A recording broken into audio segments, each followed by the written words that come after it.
បាទសួស្តីបងរបៀបដែលយើង print file ដែលយើងអត់ទាន់ save វាជា PDF បាទនៅតាមវីដេអូនេះបាទនេះជា file បាទដែល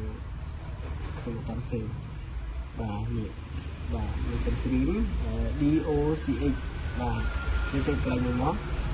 យើងចុចកន្លែងចុចដូចគ្នាបាទដល់មកយើងចុចសញ្ញាព្រួយដូចគ្នាដែរយើងចុចសញ្ញាព្រួយដូចគ្នាដែរយើងស្លេចយកឈ្មោះ Mission Print ដូចគ្នាដែរបាទបន្ទាប់មកយើងយក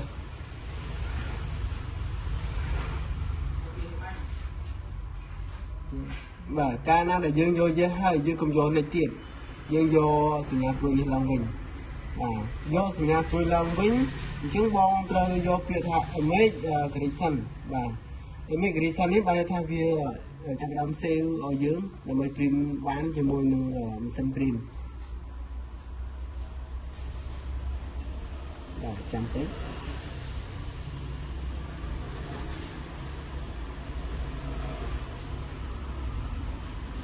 អូខេពេលវាមានតម្រងបែបនេះគឺយើងអាចយកនេះបានបាទ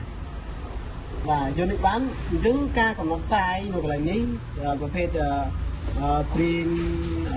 all page ប្រភេទបាទផ្សាយ for ឬក៏ media type អីហ្នឹងយើងអាចកំណត់ដើម្បីនឹងបានតែយើងចុច print មកអញ្ចឹងបានន័យថាវាស្គាល់ហើយយើងទៅមើល machine print វាកំពុងដំណើរការ